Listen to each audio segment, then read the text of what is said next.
Boa tarde, pessoal. Meu computador reiniciou do nada aqui. Eu falei, ai, gente, que é isso? Aí, já vi que o pessoal já entrou. Professor, Boa Fala aí, tarde. boa tarde. Pessoal, vou compartilhar aqui os slides da aula com vocês, mas eu queria saber antes como é que foi lá o TAC da semana passada, o que vocês acharam, sentiram alguma dúvida. Juntando a aula de hoje, né, que a gente vai falar um pouco sobre distribuição T, eu vou postar sem desculpas aí, até o final da tarde, uma lista que vai resumir tudo com relação desde o valor P, o Q quadrado e distribuição T. Aí, com essas três discussões, a gente vai conseguir mapear, né, como vocês podem utilizar, de fato, os testes estatísticos a fim, né, de aproveitar ao máximo aí essa necessidade de vocês. E aí, nas próximas aulas, a gente vai fazer muito exercício, né? Eu vou mostrar para vocês a partir dessa lista, a gente vai resolver essa lista com vocês, e aí a gente vai conseguir caminhar direitinho. Essa parte teórica, né, que a gente viu lá do valor P, aquela coisa um pouco maçante, que eu até entendo que é muito maçante a teoria, que leva um pouco em consideração os cálculos e tudo mais, mas com essas próximas aulas a gente vai conseguir linkar toda essa teoria com os cálculos que a gente precisa de fazer por conta dos testes. Beleza? Deixa eu compartilhar aqui. Vocês estão bem? Sim. Sei, Elisa. Ó, pessoal, o que a gente vai começar hoje a falar sobre a distribuição T. Eu coloquei lá no AVA para vocês um link de uma pasta no Google Drive, né? Naquela pasta lá, depois eu vou jogar os exercícios e vou colocar outros conteúdos também que podem ter passado despercebido ou ficado perdido aí nas outras aulas para vocês. Então, eu vou reunir naquela pasta lá todos os conteúdos e também vou postar no AVA essa relação para poder facilitar, né? E quando você precisar de acessar algum conteúdo, basta ir lá naquela pasta e tá tudo resumidinho, junto com a tabela do Q quadrado, que eu também vou colocar lá, a tabela da distribuição T eu coloquei hoje, coloquei agora, e hoje de tarde eu vou colocar uma outra tabela, que é a tabela de distribuição F. Então, no final, o que eu vou tentar fazer para vocês, né? Eu vou tentar compilar tudo e deixar essa pasta aí como algo que vocês podem utilizar daqui para frente, ou no ato, quando vocês de fato precisarem de construir um projeto, né? E aí, se vocês pintarem alguma dúvida ou necessidade, vocês vão recorrer àquela pasta que vai ter todo o condensado de informações que vocês precisam para poder reunir a abordagem teórica do teste e executar, de fato, a pesquisa que vocês necessitem, né? Então, é por isso que eu joguei lá o link, não um link individual, né? Porque eu estou querendo colocar todo o material compilado para vocês lá, para ajudar vocês no futuro. Então, vou colocar aqui para gravar agora no OBS também, para não ter nenhum problema com o Zoom. Mas a gente vai começar a falar sobre o teste da distribuição T. O teste da distribuição T, ele segue o mesmo princípio que a gente já vem estudando. O teste do Q quadrado e o valor P, né? A gente está querendo elaborar uma medida, um valor, e ao comparar esse valor com um valor que vem da estatística, ou seja, com os cálculos que eu elaboro por meio da minha estatística, eu consigo falar se eu vou aceitar ou se eu vou rejeitar a hipótese da nulidade.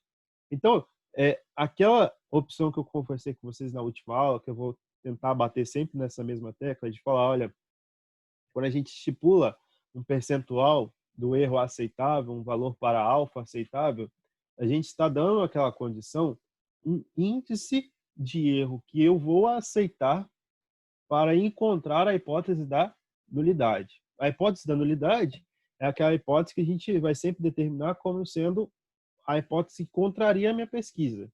Então, o índice do erro aceitável, eu vou falar que eu vou aceitar X% de chances daquela hipótese acontecer, a hipótese da nulidade. Os outros 95%, 97%, 98%, 90%, que é o restante que eu tenho em estatística para o meu teste, vai ser de fato o quão certo eu vou estar de que a minha estatística vai estar correta. Então, quando a gente trabalha com o teste com o valor P, o que eu tenho que ter em mente para poder calcular aquele valor P? Eu tenho que ter pelo menos uma média, onde eu consiga ponderar aquele valor para poder calcular, e eu tenho que ter pelo menos também um desvio padrão. Então, se eu tiver um conjunto de dados, eu consigo encontrar a média de desvio padrão fácil, né? A gente vai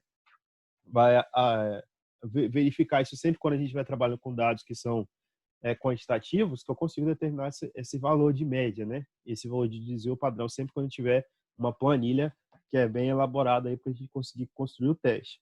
Só que em algumas circunstâncias, eu saio do teste de média pura e vou para aquela representação do Q quadrado. Qual que era do Q quadrado? Eu posso também ter uma analogia de encontrar um valor esperado, um valor observado e fazer a utilização daquele teste. Então, no Q quadrado, eu absorvo, além do valor P, a possibilidade de fazer um ajuste por meio de variáveis qualitativas, porque eu posso tentar relacionar um experimento, ou seja, desenvolver alguma coisa e depois quantificar esse experimento para um desfecho qualquer, como foi o exemplo lá do risco relativo, quando a gente calculava lá atrás, aquelas tabelas de risco relativo, tudo aquilo ali a gente pode comprovar com Q quadrado, porque eu tenho um desfecho que é calculado a partir de uma exposição ou não de um material, né? Foi aquilo que a gente viu. Então, os testes que eu consigo quantificar, seja um teste de corte ou seja um teste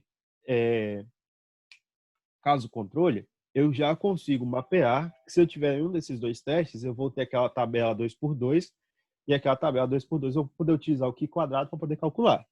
Então, a gente vai mapeando os tipos de estudos que eu posso ter e, a partir desse tipo de estudo, qual técnica vai adequar melhor a investigação que eu posso utilizar.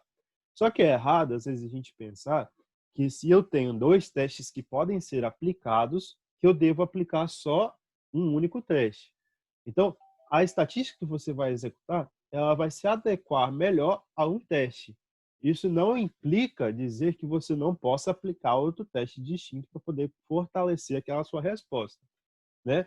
Então, o teste da distribuição T surge justamente para poder somar uma outra unidade de possibilidade de verificação da hipótese da nulidade e da hipótese alternativa, ou seja, conseguir quantificar qual é a veracidade que eu vou ter dessa hipótese da nulidade, e em cima dessa oportunidade de somar esses elementos, eu consegui determinar, né, como que eu vou fazer isso para dados que são independentes, para dados que são dependentes, para dados que são pareados ou não. Então, normalmente, quando a gente está trabalhando com esses elementos, quando a gente vai fazer o início da pesquisa, existem duas abordagens básicas que eu posso fazer.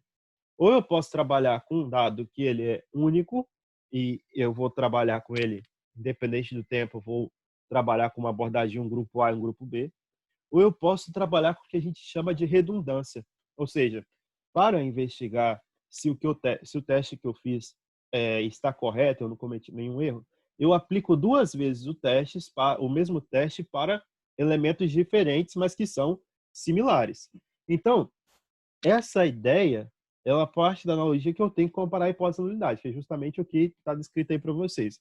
O teste da distribuição T ele vai partir desse início, que é o mesmo início que eu tenho para o valor P e para o Q quadrado. Eu tenho que primeiro definir a hipótese da nulidade e a hipótese alternativa. Só que aqui eu vou ter que definir também como que eu vou trilhar com os meus dados. Eu vou fazer um único teste para cada pessoa, ou eu vou fazer o mesmo teste para pessoas diferentes, ou eu vou fazer dois testes diferentes para uma mesma pessoa. Então, a ideia que a gente tem que trabalhar com isso é conseguir absorver, a partir dessa ideia inicial que a gente vai retomar aqui com os slides também, e com o próprio exemplo do Excel que eu vou mostrar para vocês, né?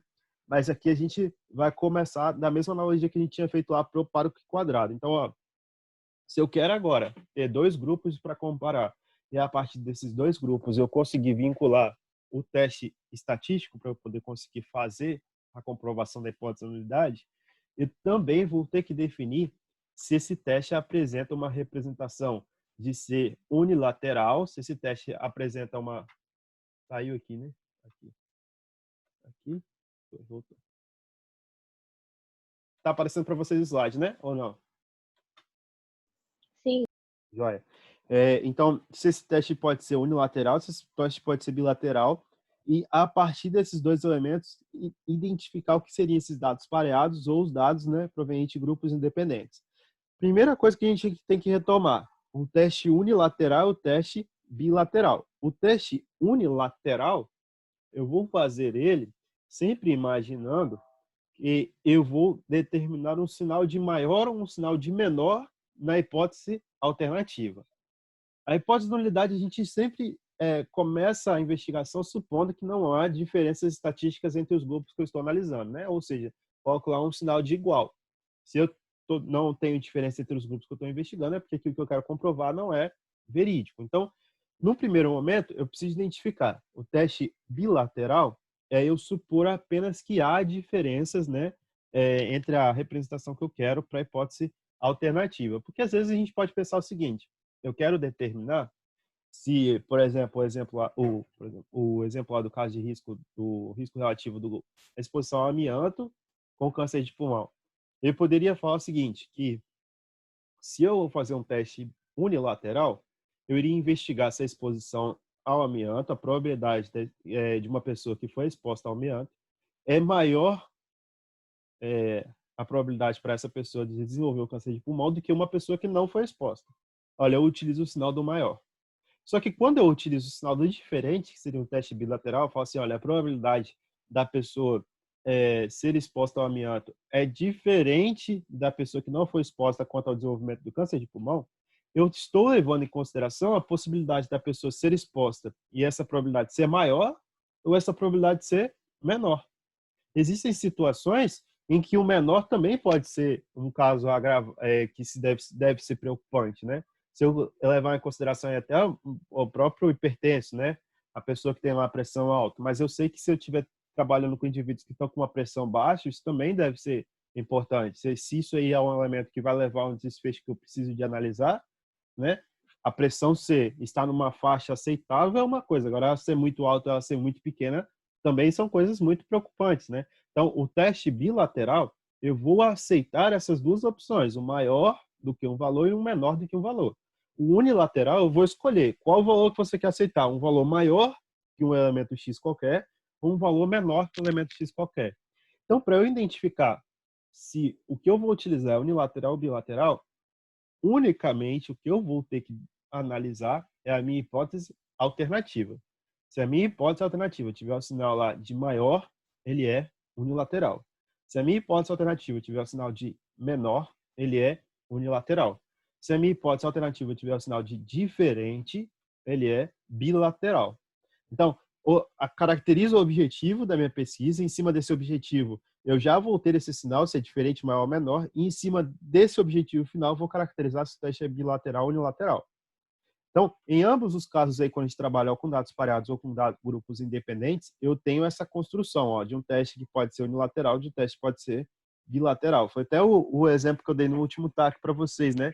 Quando eu pedia para vocês tentarem demonstrar justamente esse conhecimento quanto teste bilateral e unilateral. Não precisava nem de fazer conta, né, naquele teste. Só pelas opções vocês já iam trilhando quanto à execução. Porque eu sei que, de fato, quando vocês forem fazer as contas, né, vocês não vão fazer essas continhas na mão puramente lá. Vocês vão pegar e vocês vão utilizar um software, vocês vão ter esses dados já quantificados. É por isso que a minha abordagem não fica tão presa ali no cálculo para deixar vocês doidos, né? Mas na abordagem que vocês têm que tomar cuidado quanto ao tipo do teste. Tá, professor, então eu não tenho mais dúvidas quanto ao teste unilateral ou teste bilateral. O que eu preciso saber agora com relação a esses tipos de dados que a gente já pode trabalhar agora? Então, agora a gente vai trilhar por um caminho onde a oportunidade de você desenvolver sua pesquisa não vai depender apenas do tipo de teste, mas de como você vai selecionar e apurar esses dados. Então, a primeira palavrinha que a gente vai ter que colocar mais no nosso dicionário se chama dados pareados. Aí tem essas 4 observações, né, que o livro muito bem pontua, mas que um tópico delas pode ser um pouco confuso, mas os demais vocês conseguem entender direitinho. O primeiro, quando se mede a mesma variável nas mesmas unidades antes e depois de uma intervenção. Então, nesse primeiro tópico, eu consigo imaginar com um dado pareado, eu pegar a mesma pessoa, né, o mesmo elemento, e coletar a partir daquela pessoa situações diferentes e como que ela vai reagir a partir daquela mesma situação. Seria, por exemplo, eu aplicar 2 drogas para a mesma pessoa e verificar como que aquela pessoa reage, né? Eu posso tentar um antibiótico A, verifiquei que aquele antibiótico A não teve efeito sobre a influência de um desfecho qualquer, né?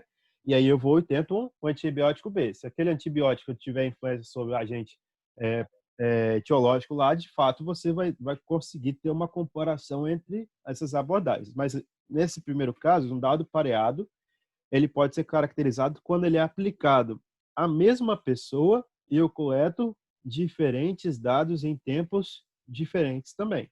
Então, eu vou imaginar aqui que a Marília vai ser submetida a um teste, né?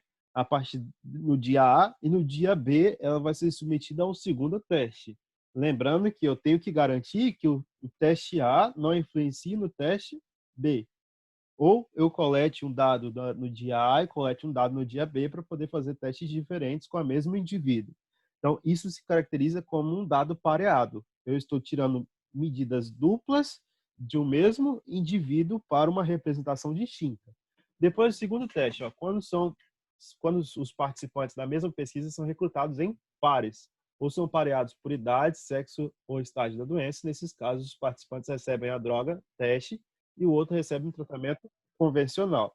Então, esse tópico aqui é o mais confuso, que eu acho, quando a gente caracteriza como um dado pareado, porque eu tenho que imaginar que se eu for partir desse princípio aqui, as duas amostras que eu vou estar coletando, ou seja, os indivíduos que eu vou aplicar o teste, seja por um grupo de controle e um grupo que eu vou evidenciar justamente o caso tratado, né, de fato, eu tenho que imaginar que esses dois grupos, esses dois indivíduos, eles possuem as mesmas características. Então, se o fator de análise é, por exemplo, a idade, as duas pessoas têm que ter a mesma idade. E eu vou considerar como se essas pessoas tivessem as mesmas respostas. Então, para esse tópico 2, é importante vocês repararem que, apesar de serem pessoas diferentes, eu estou pareando as duas pessoas para aquela análise e falo, olha, para essa análise aqui, as duas pessoas são consideradas iguais. E aí uma eu vou aplicar o caso controle, a outra eu vou aplicar o teste de fato com a droga que eu quero testar ou com a técnica, né, que você busca investigar. Esse tópico de classificar isso como pareado é um pouco confuso, porque eu não posso, em hipótese alguma, dizer que a pessoa A é diferente da pessoa B. Seria, por exemplo, você investigar um tipo de câncer, por exemplo, onde a pessoa que tem o câncer do tipo a investigação que vai ser executada nela vai ser a mesma que vai ser executada no câncer da pessoa do tipo B, que vai ter o mesmo tipo do câncer. Então, essas investigações normalmente são investigações que são feitas por ensaios clínicos com animais, são representações onde a gente caracteriza a amostra, ela pode ser condicionada para a condição, para o elemento que eu devo investigar. Então, imagina lá que você tem os 50 ratinhos, você separa 25 a 25, aplica um medicamento no grupo A, aplica um medicamento no grupo B, e você tenta deixar os mesmos ratinhos, que podem ser irmãos, podem ser pai e mãe, pode ser qualquer abordagem que você tenha semelhança, né, entre esses dois elementos, e depois você vai investigar a comparação com bem desses dois elementos que você vai considerar sendo igual. Quando a gente pensa em pesquisa com o ser humano, a gente não tem essa abordagem bem trabalhada, né? Por isso que eu falo que é tomar cuidado quanto à classificação desse segundo experimento. A gente classifica como sendo essa abordagem, principalmente quando a gente trabalha com animais ou com experimentos que de fato a gente consegue condicionar a amostra para ela ser igual. Se eu fizer trabalhos com pessoas diferentes, aí não é pareado, aí não é um grupo pareado. O grupo pareado, eu imagino que eles vão ter a mesma característica que pode ser submetida a testes diferentes para eu conseguir evidenciar minha pesquisa. Terceiro tópico, quando se mede a mesma variável em gêmeos ou um par, como mãe e filho. Ou seja, características que são genéticas, né, evidenciadas por meio dos dois condicionamentos. Então, dependendo da base que você vai investigar, se o fator genético tiver influência sobre o elemento A e o elemento B, você pode imaginar que esses dois elementos são pareados. Então, a mesma abordagem que eu teria para esse elemento aqui deveria ser a mesma abordagem que eu teria para esse segundo elemento. Então, por isso que a gente também pode configurar como tendo um dado pareado. Quarto tópico, né? Quando se faz um experimento de laboratório com várias repetições e a cada repetição se prepara ao mesmo tempo um controle e um teste. Isso independente se você estiver trabalhando com um elemento físico, né? Ou quando você está trabalhando com uma vida, né? Quando você estiver trabalhando de fato lá com um experimento para teste ou ensaio clínico qualquer que você esteja investigando. Então, eu estou executando N vezes o mesmo elemento, o mesmo teste, vou repetir aquela situação e vou conseguir condicionar isso por meio da comparação desses elementos que são considerados aí como dados pareados. Então, olha, para esse tipo de dados, se você estiver trabalhando, fazendo um estudo, e ele estiver caracterizado em um desses 4 tópicos, eu vou poder ter um ensaio onde eu investigo um teste que é dado como unilateral, um teste que é dado como bilateral, né? Isso também. Então, o dado pareado, eu posso fazer uma investigação por meio de um teste bilateral, um teste unilateral. Vou analisar a minha situação. Se ele se incorporar em um desses 4 tópicos, eu vou seguir a abordagem por aqui. E aí é isso que a gente vai ter determinar quando a gente começa, né, a base lá de fazer a investigação científica da nossa situação que a gente queira investigar. Então, esse exemplo aí, para evidenciar isso que a gente está discutindo, ó, para verificar se uma droga é eficiente na inibição do crescimento de tumores, foram injetados células cancerosas em 14 ratos similares. Então, olha, eu consigo caracterizar, é como se a gente tivesse uma forma, né, de conseguir, a partir daqueles dados dos ratinhos lá, falar que o rato A e o rato B, eles possuem a mesma resposta quanto ao tratamento que eu quero investigar. Eu tenho que garantir isso, eu tenho que dar as condições, seja por exames clínicos nos ratinhos, seja por investigação de comportamento e tudo, que eles são similares. Eu não estou falando que esses 14 ratos são ratos independentes que eu não tenho controle. Por isso que a ideia está escrita ali como similares.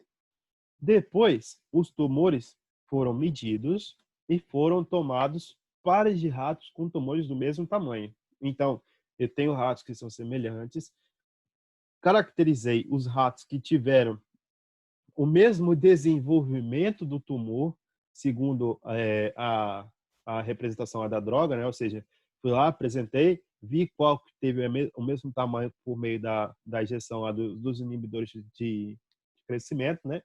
E verifiquei que a partir daqueles tumores ali, o rato A e o rato B, se eles têm a mesma característica, ou seja, são similares e possuem o mesmo tamanho do tumor, eu posso investigar como que os dois vão reagir por meio da aplicação daquela droga. Então, depois os tumores foram medidos e foram formados para os ratos com tumores do mesmo tamanho. Por sorteio, um rato de cada par recebeu a droga, né, grupo tratado, e o outro manteve como o grupo de controle. Então, eu tenho 2 ratos, um possui o tamanho do tumor A e o outro também tumor A. Aleatoriamente, entre os dois, eu sorteei um, e esse um recebeu o tratamento. O outro manteve, né, a mesma indicação. Ele não está recebendo nenhum tipo de tratamento, né, apenas um grupo de controle. A ideia é comparar se as medidas dos tamanhos dos tumores dos ratos tratados e dos grupos, né, dos ratos que não receberam o tratamento, justamente para poder evidenciar se há diferença entre se houve redução por meio do tratamento com aquela droga dos tumores que aqueles ratos possuem, né? Então, no primeiro tratamento que eu tenho que identificar por meio desse estudo é identificar quem que é a hipótese nulidade e a hipótese alternativa. Então, a hipótese nulidade, a gente já sabe que ela vai afirmar que não há a diferença estatística, né? Já pontuo para vocês justamente aquilo que vocês vão encontrar no livro, que eu também coloquei lá no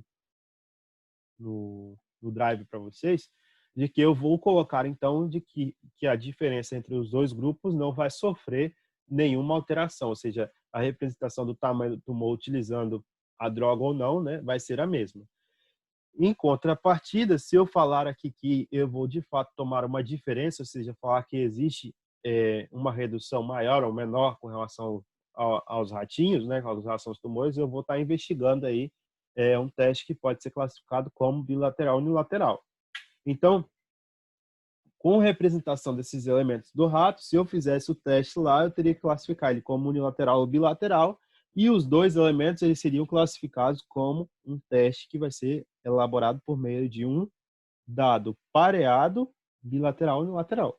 A investigação que eu vou fazer desse primeiro exercício aqui, eu poderia fazer com a distribuição por meio do valor P, se você tivesse em média, né, se você conseguisse calcular a média do tamanho do tumor de todos os ratos e tudo mais, você poderia conseguir fazer com o valor P. Você poderia conseguir fazer com o Q quadrado, dependendo da abordagem do resultado que você coletaria, você também poderia conseguir fazer com o Q quadrado. Ou você também poderia fazer como a gente vai verificar aqui com a própria distribuição T, que eu vou apresentar para vocês. Aí o segundo exemplo, né? Ó, um professor quer saber se um curso de leitura dinâmica faz aumentar a velocidade de leitura dos alunos, né? A percepção quanto à leitura e a velocidade de reação a essa leitura. Mede-se, então, a velocidade de leitura de 22 alunos que se dispuseram a participar da pesquisa. Depois ministra o curso de leitura dinâmica e mede-se novamente a leitura desses alunos. Quero verificar se essa vai influenciar o curso ou não quanto à velocidade desses 22 alunos em relação à leitura, né, do material que o professor se dispôs lá a aplicar. Quais são as hipóteses do teste? Nesse caso, a hipótese da nulidade, aqui em média a velocidade da leitura é a mesma, fala que os dois são iguais, e a hipótese alternativa, em média a velocidade da leitura é maior, né, quando você faz a aplicação desse curso de leitura dinâmica. Então, se eu coloquei o teste de maior, aí eu já vou identificar que isso é um dado pareado. Por quê? Porque, olha, eu estou investigando dois grupos. O grupo A, que é um grupo só, perdão. O grupo A, que é justamente pegar aquelas pessoas e pedir para elas fazerem a leitura e cronometrar o tempo. E o mesmo grupo A, depois de um período de observação e aplicação do curso, aplicação da investigação que você vai fazer, você vai medir novamente esse tempo. Eu quero verificar se houve essa redução. Ou seja, se a velocidade foi maior. Então, reparem que isso se caracteriza justamente nesse primeiro exemplo aqui, né? Do antes e depois, e aí a gente consegue fazer esse tipo de investigação. Se vocês forem observar também aquela ideia da análise de reflexo por meio de acidentes de trânsito quanto ao consumo do álcool e tudo mais, também pode ser considerado um dado pareado. A gente tem essa oportunidade de fazer essa investigação por meio de dado pareado. Então, terceiro exemplo, né, para vocês terem novamente uma ideia de comparação. O nutricionista quer saber se determinada dieta alimentar leva a uma diminuição de peso. Submete, então, 20 voluntários a essa dieta durante um mês. Quais são as hipóteses desse teste? Olha, os 20 voluntários tiveram peso lá cronometrado e depois da dieta eu vou investigar se essa dieta teve efeito sobre os 20 voluntários. Então, a mesma amostra, né, que a partir de uma investigação posterior eu consigo calcular e dizer se há ou não, né, a possibilidade de falar que essa dieta teve influência ou não sobre aquele grupo investigado. Então, a hipótese da nulidade, em média, o peso das pessoas é o mesmo antes e depois da dieta. Se eu consigo afirmar isso com a hipótese da nulidade, eu estaria falando que a dieta não foi eficiente para o tratamento do peso, né?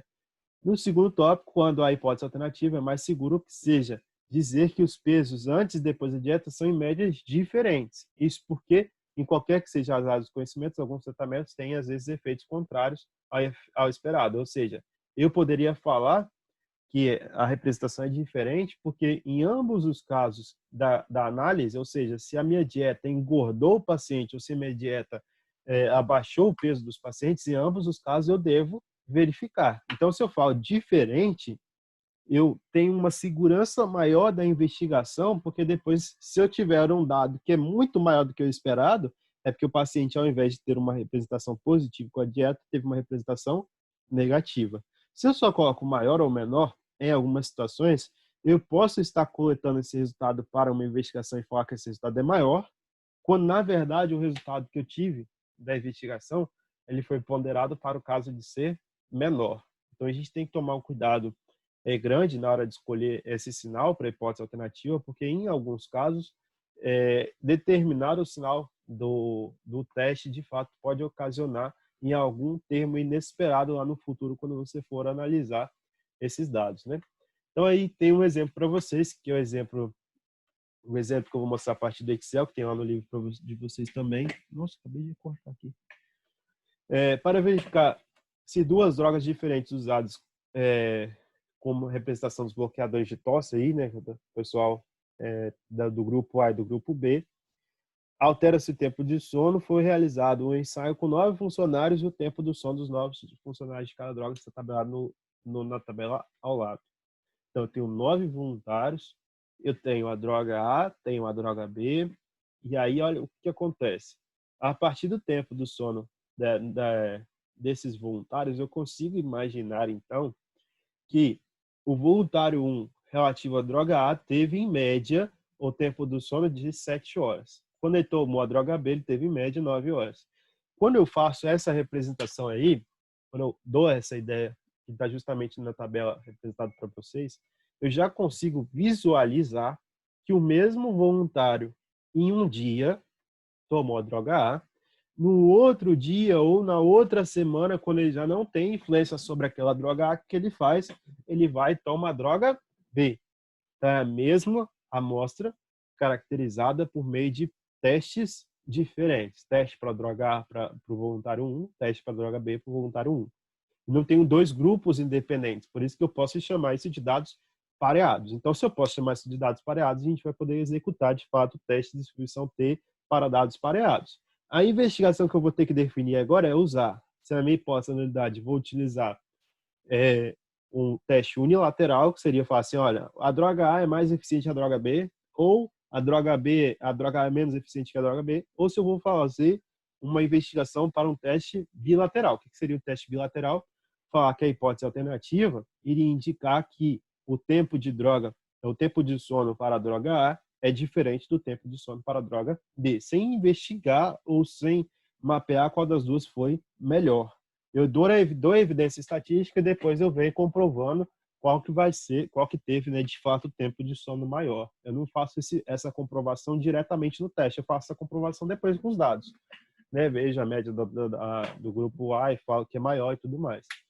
Então, para isso aí, vamos pro primeiro passo, a gente vai determinar as duas hipóteses. Hipótese H0, o tempo em médio dos sonos para as duas drogas é o mesmo, né? Se eu falo que isso aí, que não há diferença entre o tempo das duas drogas, é porque não tem diferença utilizar tanto a droga A quanto a droga B.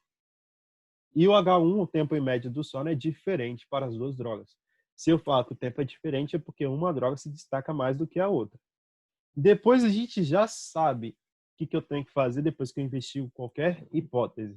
Eu sempre vou ter que definir qual que é o meu alfa, né? Qual que é aquele erro aceitável. Então, esse alfa aí para a gente também vai surgir aqui como sendo algo que a gente busca. Deixa eu abrir a câmera aqui do lado para auxiliar a gente. Tá? Fechar outros aplicativos que eu uso. O OBS, sempre quando eu abro, ele me força a usar. Aqui, travou a imagem ali também. Beleza, vou deixar aqui. Então, ó, a H1 a gente já falou que o tempo do sono é o mesmo, né, para as duas drogas. Então, na nossa investigação, como base, a primeira coisa que a gente teria que colocar lá no nosso tópico é justamente definir isso aqui, ó. Falar que a minha H1 e a H0, né? Vou colocar aqui H0. A minha H0 eu já sei. Falar que o tempo do sono é igual para A e B. E o H1, que é aquele que eu quero comprovar, tempo do sono é diferente para a droga A e a droga B. Não vou escrever por completo para a gente não tomar muito tempo. Depois que eu venho falando, olha, a gente tem que definir um nível de significância. O que é esse 5% aqui? Esse 5% é aquilo que você vai tolerar. É o erro que você vai aceitar como sendo aquele erro que você pode, de fato, errar. Ou seja, se você fizesse o teste e com 100 pessoas e no final você faz que a droga A e B são diferentes quanto ao tempo do sono, 5 vezes dela você permitiria errar, ou seja, você iria permitir que você de fato tivesse o tratamento com a droga A e a droga B sendo igual. E nas 95 vezes você iria falar que o tempo das duas drogas é diferente. Então esse erro foi o que eu coloquei como base. Poderia ser qualquer outro erro. É essa ideia que eu quero que você sempre tenha em mente. Esse valor de alfa aqui é o valor que vocês estão buscando. É o valor que vocês estão aceitando como sendo o valor de fato aceitável para a sua pesquisa. Então isso aqui é de conhecimento de vocês. Onde vocês vão achar esse valor são nos artigos, das áreas específicas ou qualquer outro fundamento que você esteja analisando. Mas este valor aqui, ele provém de uma análise que você realizou. Você chegou e falou assim, olha, para essa área que eu estou investigando, 5% é aceitável. Se esse 5% não for aceitável, você pode abaixar, você pode colocar os 2%, você pode colocar 1%, você pode colocar o valor que de fato for aceitável para a sua área. Lembrando que quanto menor eu for reduzindo esse valor do erro, mais difícil vai ser eu conseguir encontrar uma evidência estatística, né, uma evidência científica que eu consigo comprovar de forma estatística. Então, nesse caso aqui, ó, eu vou estabelecer o nível de significância do erro. Erro do tipo 1. O erro do tipo 1 a gente já viu. O erro que eu assumo, né, como sendo possível para eu encontrar o H0. Então, em 5% das vezes dos meus testes, eu posso dizer que o teste médio do sono é o mesmo para as duas drogas. Nos 95% ademais, né, nos 95% eu indico que o tempo do médio, o tempo de sono é diferente para as duas drogas. Aí, eu vou retomar aqui, né, para o nosso exemplo e vou falar o seguinte para vocês. Lembra daquela tabela 2x2 que a gente fazia a investigação lá atrás? Vocês se lembram que quando a gente falou assim, ó, a tabela é 2x2, então eu só tenho duas possibilidades da variável A e para a variável B. Ou a variável A está assumindo valor na posição A ou ela está assumindo valor na posição B. Então, o grau de liberdade era o quê? Duas linhas, duas posições possíveis, menos 1. Então, o grau de liberdade era 1. Então, para o Q quadrado, a gente estabeleceu que para aquela tabela do Q quadrado, por exemplo, 2x2, o nosso valor lá do Q quadrado seria sempre 1 para o grau de liberdade. Agora eu falo para vocês assim, olhem para essa tabela que vocês estão visualizando aí. Para cada linha dessa tabela, eu tenho uma representação que é de um indivíduo diferente. Então, eu poderia falar que o resultado da droga quanto a droga A e a droga B, elas poderiam estar assumindo elementos diferentes quanto à nossa abordagem. Em quantas opções eu posso ter diferentes elementos? E se eu não tivesse esse resultado ponderado pelo elemento voluntário 1, quantas possibilidades diferentes além do voluntário 1 eu tenho? Eu tenho 9 possibilidades, menos aquela possibilidade do voluntário 1. Então, se vocês retomarem o conceito de grau de liberdade lá do Q quadrado, aqui eu já consigo ver o grau de liberdade como uma opção maior. Então, o grau de liberdade, nesse caso aí, por exemplo, ó, seria 9 menos 1, que daria 8 opções. Se eu não estiver contando com esse voluntário 1 aqui, né, eu teria outros 8 elementos que estariam fazendo essa comprovação. É mais ou menos essa abordagem. O grau de liberdade é sempre o número de elementos que você está investigando menos 1. Então, neste caso aí, o número de elementos é 9 menos 1. Na outra forma do Q quadrado, eu tabelava tudo em uma única tabela com média, né? Assim, era sim ou não. Lá era um dado que ele era qualitativo. Aqui, esse dado ele é quantitativo. Eu estou mensurando a quantidade em horas de cada elemento. Lá não, era só apresentar ou não o desfecho. O cara teve o acesso ao amianto e desenvolveu ou não câncer de pulmão. Ou ele desenvolveu ou não, tem uma média. Um valor que eu consigo mensurar lá no sangue do cara que fala isso. Eu não tenho isso quantificado, eu só tenho o fato dele ter desenvolvido o desfecho ou não. A variável que era é qualitativa, Q quadrado. Aqui a minha variável é quantitativa. Olha só, eu estou quantificando quantas horas o voluntário 1 teve do sono e quantas horas o voluntário B teve por meio dos quantas horas ele conseguiu dormir com a droga B. Então, esse elemento da variável que é quantitativa, para esse caso que a gente trabalha aqui, eu tenho 9 elementos menos 1. Grau de liberdade, 8. Além do grau de liberdade estabelecido, a gente já sabe que para toda pesquisa que for evidenciar, tem que comprovar, né, qual que vai ser a hipótese da nulidade, a hipótese alternativa que eu vou estar investigando e qual vai ser o erro aceitável. Essas três coisas são vocês que vão dar para a pesquisa. A hipótese da nulidade, a hipótese alternativa e o erro aceitável. Essas três coisinhas. Depois que você coletou tudo, você vai ter o quê? O grau de liberdade. É só você investigar quantas pessoas você tem, menos uma, né? Esse tipo de abordagem, às vezes, é interessante por meio do acompanhamento que você pode fazer. Às vezes, você tem um grupo de investigação que você consegue fazer esse acompanhamento, seja por análise de prontuário, seja por meio de coleta com dados primários, né? Investigação, de fato, no campo, enfim. Isso aí é individual de cada pesquisa. Independente disso, eu sempre vou ter que ter essas três coisas: hipótese de nulidade, hipótese alternativa erro aceitável, e agora o grau de liberdade. Então, vamos lá. Como que eu vou fazer para poder conseguir calcular esses elementos? Primeira coisa, eu vou ter que estabelecer uma diferença entre as médias que eu vou ter de cada um dos termos que eu possuo. Então, eu vou ter que pegar lá o tempo da droga A, o tempo da droga B e fazer a diferença entre elas. Vou fazer isso aqui, que a gente vai chamar de D. Vou salvar D, então, como sendo x2 menos x1. E vou fazer o somatório disso tudo e dividir por N. Quando eu faço isso, é como se eu estivesse fazendo assim, ó. Pega isso aqui, faz 7 menos 9, mais 7 menos 7, mais 6 menos 6, mais 6 menos 8, mais... Entendeu? Vai fazendo isso aqui. Como o B é até a droga 2, né? Você teria que fazer até o contrário, ó. 9 menos 7, 7 menos 7, para poder no final você evidenciar aquilo lá. Pronto, somei tudo e dividi por 9, que é o total de pessoas que eu tenho. Então, isso aqui, ó, é a média das diferenças entre os dois grupos que eu estou investigando. Nada mais nada menos que eu diminuir cada um dos tempos que eu possuo para o sono, né, da droga da HB e coloquei ali. Depois você vai calcular a variância dessas diferenças. Então, é uma outra formazinha de variância que você tem quando você trabalha com dados pareados.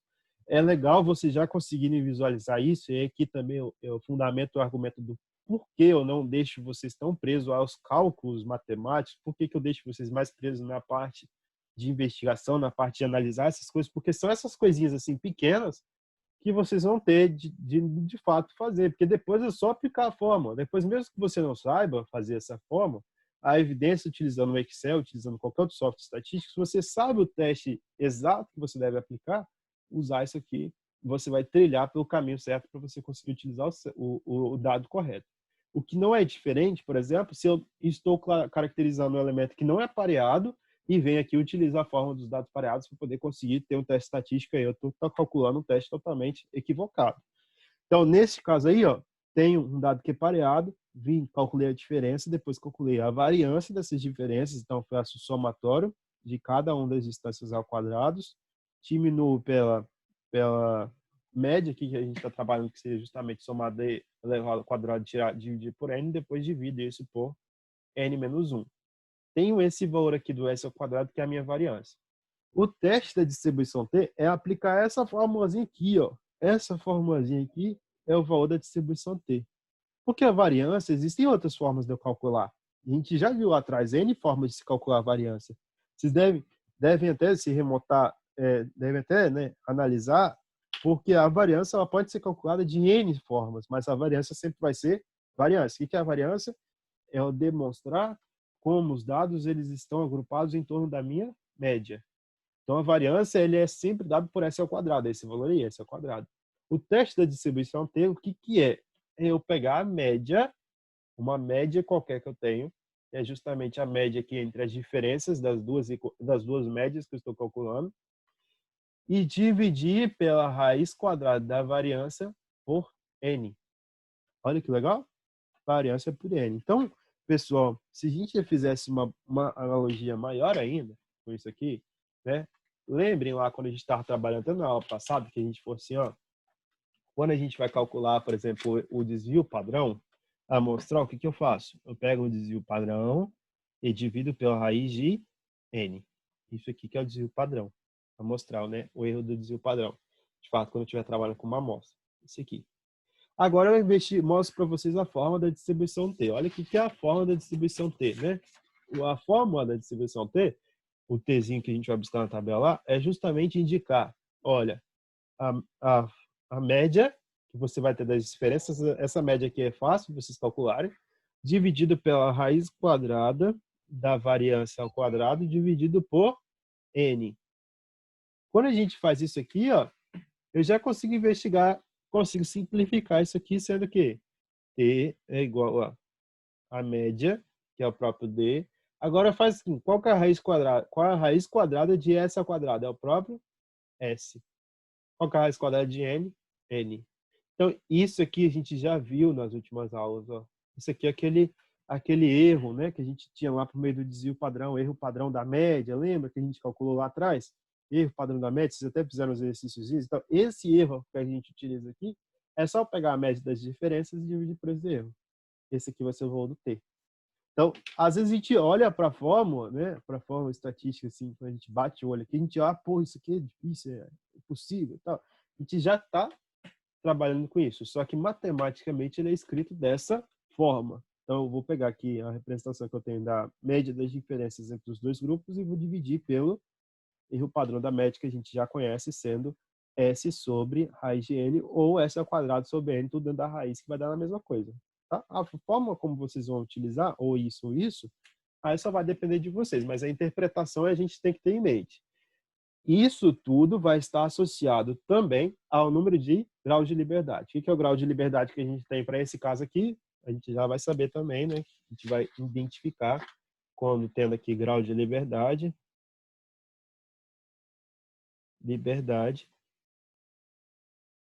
vai ser indicado por N menos 1. Então, se eu tenho 9 pessoas, por exemplo, o grau de liberdade é 9 menos 1, dá 8. Se eu tivesse 200 pessoas no meu teste, 200 menos 1, 199. Sempre vai ser N menos 1. Então, esse grau de liberdade, a gente já investiga, então, que eu tenho aqui um valor que é justamente o quantitativo total menos 1. E eu estou trabalhando com um dado que é pareado e que eu consigo quantificar isso por meio de uma análise qualquer, né? Seja por número, de fato, ali, ou seja, por associação de comparação. Então, vamos lá. Vou abrir aqui o exemplo do Excel com vocês. A gente vai usar essa tabelinha na próxima aula também, para explicar o outro tópico, mas basicamente já vai dar para vocês uma ideia, né? Ó, vim aqui então para esse exemplo 13.4, e tem aqui, ó, o tempo do sono para os dois grupos de voluntários, A, B, e aqui a diferença entre eles. Então eu peguei aqui a representação de A e B, né? Fiz aqui o D6, né, que é esse número aqui, menos o D7, né? Vocês podem ver aqui na fórmula, ó, D6 menos D7, então só coloquei aqui esse valorzinho, né? D6 menos D7, e depois o que a gente tem? A gente aperta a nossa representação aqui do próprio valor, né? E puxa isso aqui para todos, que a gente vai ter o cálculo aí da soma do resultado de D6 menos D7, depois D7 menos D7, né? E assim por diante. Então, quando eu vou olhar para essa abordagem aqui, quando eu fiz D6 menos C6, né? Depois D7 menos C7, depois D8 menos C8, eu estou, na verdade, diminuindo esses dois elementos.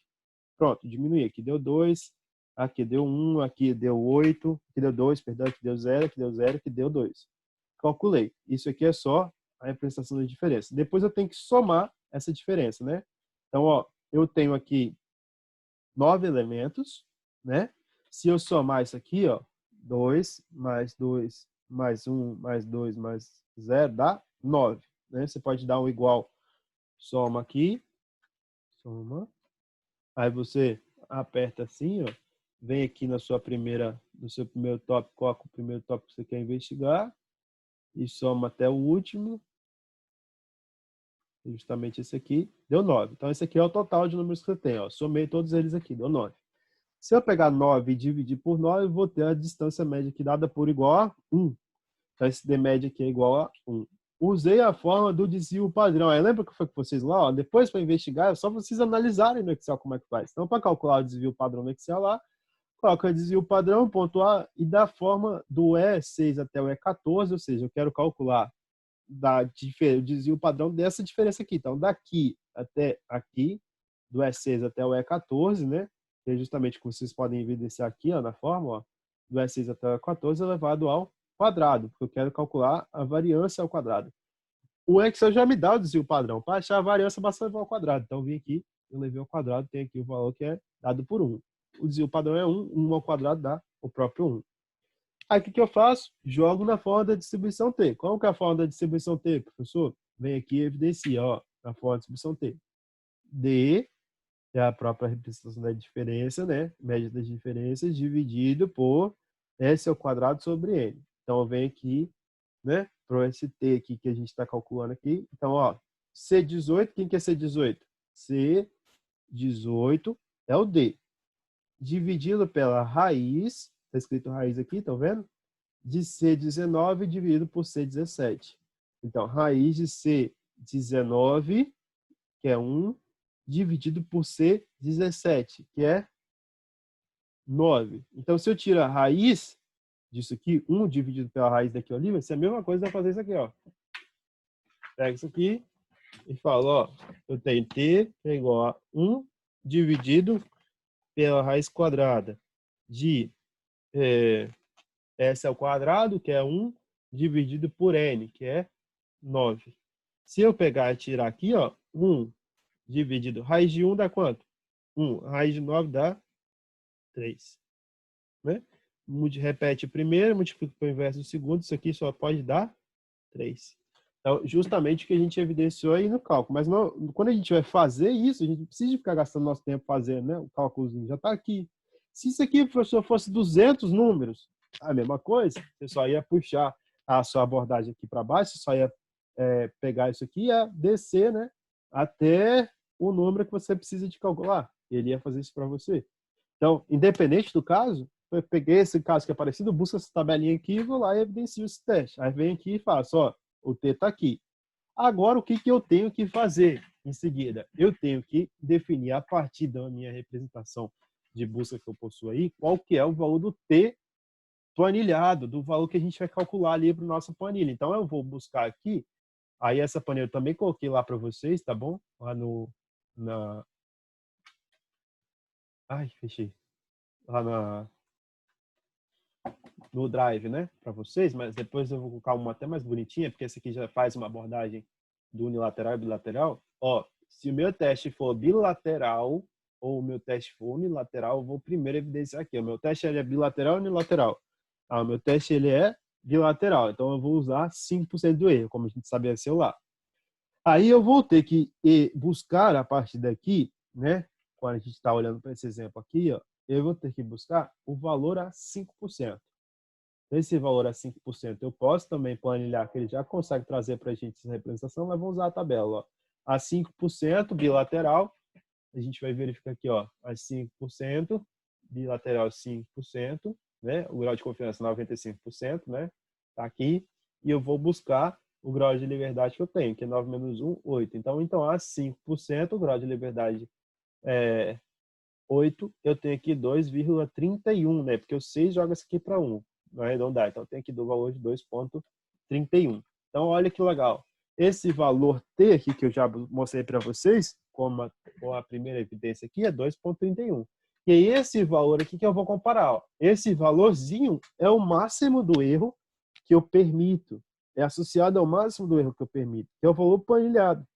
Agora, se esse valor é o máximo e você encontrar um valor maior do que esse valorzinho aqui, então você não pode rejeitar a hipótese da unidade. Só vai poder rejeitar se o valor que você calculou com a sua estatística, ou seja, aquele valor que você encontrou, de fato, com sua busca, se esse valor que você encontrou for menor. Então, eu venho aqui, olha, o T. Esse T aqui, ó, eu investiguei com base nos meus dados. Lembra do que quadrado que até foi com vocês? Ó, com base nos dados, vocês vão encontrar o valor. Então, isso aqui, ó, vocês encontraram com base nos dados de vocês, os dados que vocês coletaram lá com as pessoas, né? Então, esses dados, eles te fornecem a estatística e tem um erro. A partir do que quadrado, então, esse valor é de 3. Então, vou evidenciar, olha, esse valorzinho aqui, que é o meu próprio elemento que eu tenho, vai me mostrar a representação de que eu vou representar isso por meio do que quadrado. Aí, se eu voltar aqui para o método de estatística do nosso teste, né? Aí eu vou verificar, deixa eu ver aqui se tem uma abordagem aqui na frente, onde eu faço essa comparaçãozinha com vocês. A partir da dado, não, vamos ver aqui. Tá.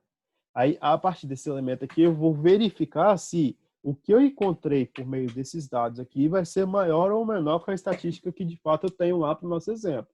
Então, na hora que eu vou buscar esse elemento, tem um tópico do livro, deixa eu só mostrar para vocês para ver se fala direitinho, que aí eu já marco lá e mostro para vocês também. O valor, para.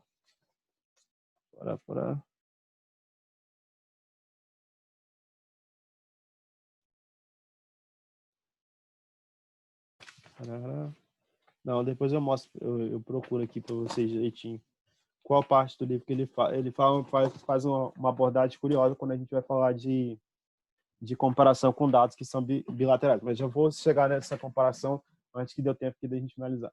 faça a nossa comparação do teste. Aí reparem, essa primeira comparação que eu vou fazer, eu estou me baseando com relação a este tzinho aqui, né, que é a minha representação que eu vou rejeitar ou não, e com o valor do teste crítico. O valor do teste crítico vai me fornecer uma faixa de valores que eu posso aceitar ou não com relação à minha hipótese da nulidade. Então, quando eu vou olhar para cá agora, ó, se esse valorzinho que eu calculo aqui, que já é aquele valor dado pela minha representação da tabela, né? Se o meu valor que eu busquei aqui, que é o T, que foi proveniente desses dados, for maior do que o valor que eu tenho para minha tabela, eu consigo, de fato, ir lá e dar a hipótese que eu consigo rejeitar a minha hipótese da nulidade. Só que a representação, quando a gente vai falar, ela vai levar em consideração o nível de significância que você estabeleceu. Olha, com o valor de ter calculado é superior ao valor de ter encontrado na tabela de distribuição de t-student para o grau de liberdade de 8, que é 9 menos 1, ao nível de significância de 5%, então podemos rejeitar a hipótese que o tempo do sono para as duas drogas é em média o mesmo. Se porventura eu verifiquei aqui, olha, esse T é 2,31. Se o valor da minha estatística for maior, eu consigo rejeitar. Ok. Mas e se eu tivesse estabelecido um erro diferente aqui? Se esse erro aqui tivesse sido dado aqui por não 5%, mas 2%, qual que seria o valor que eu iria encontrar? Ó, 2% ainda tem um valor próximo. Aí 1%, professor, 1% aqui vale 3,55. Eu poderia rejeitar? Não, não poderia rejeitar. Quanto menor for o erro, maior vai ser esse limite que você tem que bater. Então, esse limite aqui vocês vão vendo, né? Quanto for menor for o erro, maior esse valor aqui a ser batido, né? Quanto menor for o erro, menor esse valor a ser batido. Então, se eu for olhar para essa estatística aqui e o meu nível de significância é de 5%, ok, posso fazer essa busca lá. Agora fica uma palavrinha para vocês. Olha, esse teste que a gente elaborou aqui, ele leva em consideração, né, uma hipótese H0 e uma hipótese alternativa que são fundamentadas por meio de um teste que ele é bilateral. Esse teste que a gente acabou de mostrar aqui é um teste para dados pareados para um elemento bilateral. Aquele primeiro tópico que vocês viram aqui no início da aula, teste bilateral. O teste unilateral seria eu alterar onde? Aqui, ó. O tempo médio vai ser maior para a droga A ou para a droga B. Você vai evidenciar aquela investigação que você quiser.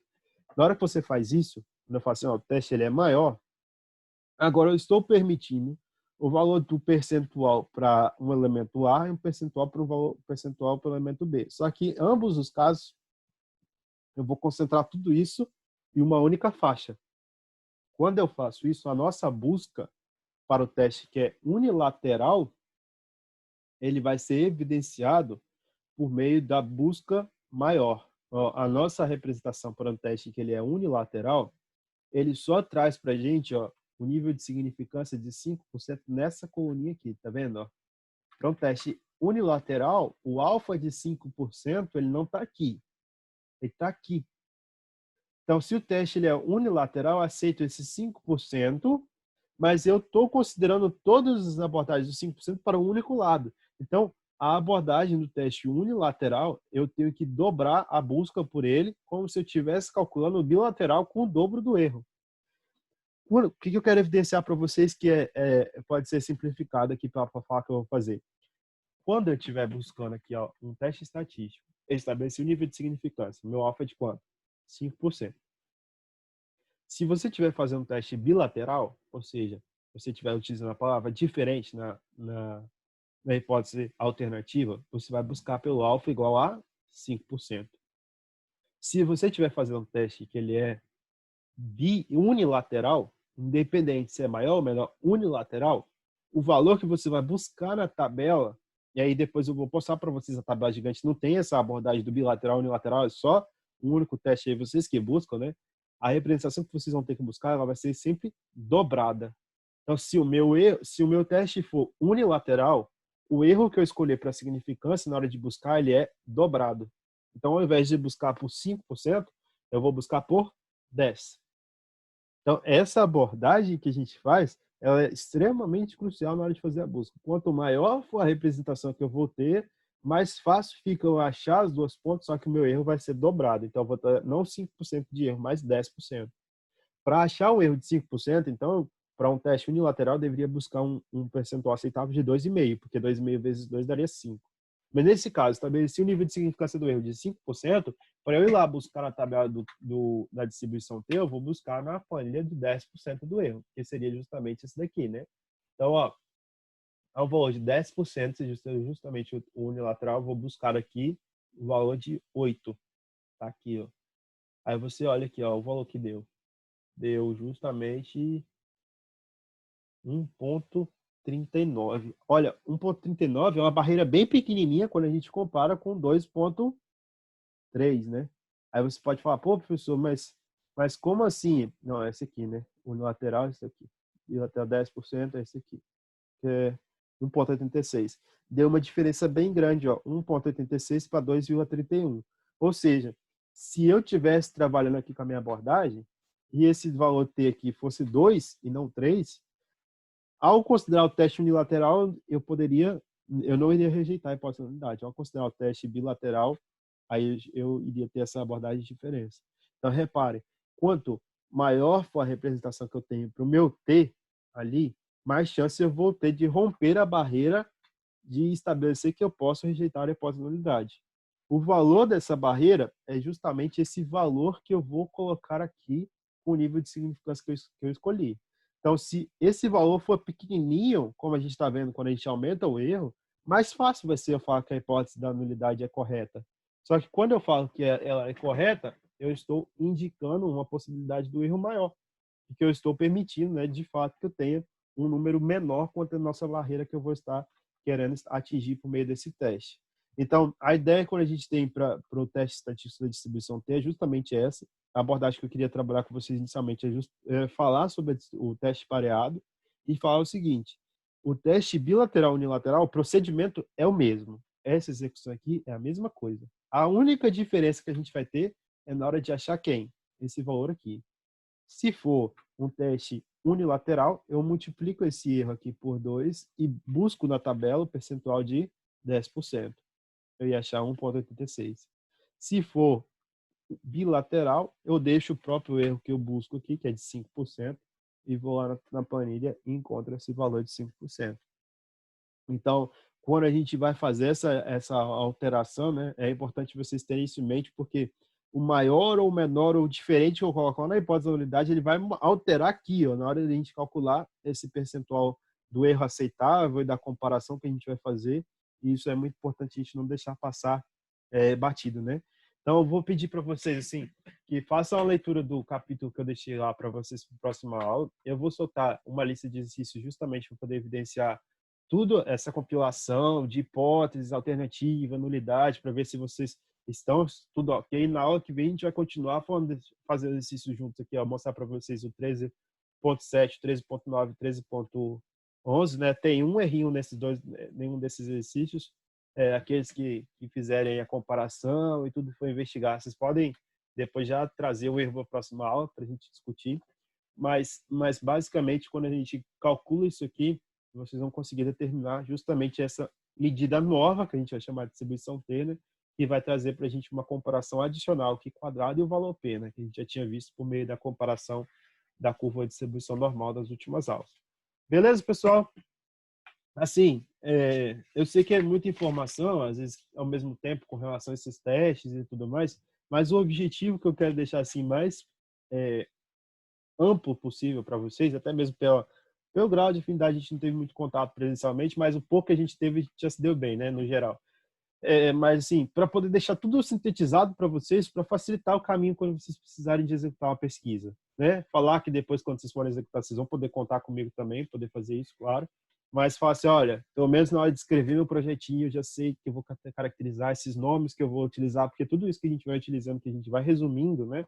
Dá a ideia de que a pessoa sabe que ela vai executar. Então, se lá na sua pesquisa, no objetivo, você quer evidenciar que a droga A é diferente da droga B, ou que o tratamento X ele tem mais segurança contra o tratamento Y, se só diferente, já sei que ele vai ser bilateral e eu vou ter que dobrar o erro, eu vou ter que manter o erro fixo aqui. Se for só maior ou menor, ter que dobrar o erro e fazer isso aí como teste da distribuição T. Para dados que são pareados nesse caso, né? Beleza? Então, boa tarde a todos. Se sentirem dúvidas, vocês postem lá no grupo. A partir dessa lista, depois eu estou planejando de fazer um videozinho também, mas a gente vai tirar essas dúvidas nas próximas aulas para a gente seguir juntos aí, sem muita dificuldade com relação a essa absorção. Tranquilo? Joia? Tranquilo, professor. Valeu, pessoal. Show de bola, professor. Valeu. Valeu, professor. Um abraço. Obrigado por tudo aí. Hum. Boa tarde para você. Cadê o pessoal que fica falando? Falou, professor. Falou. Não é nessa sala, não. Valeu, André. Valeu, Faria. Valeu, Manuel. Falou, galera. Valeu, Dudu. Tchau. Valeu, galera. Valeu, tamo junto, tamo junto. Deixa eu fechar o OBS aqui. Fechou.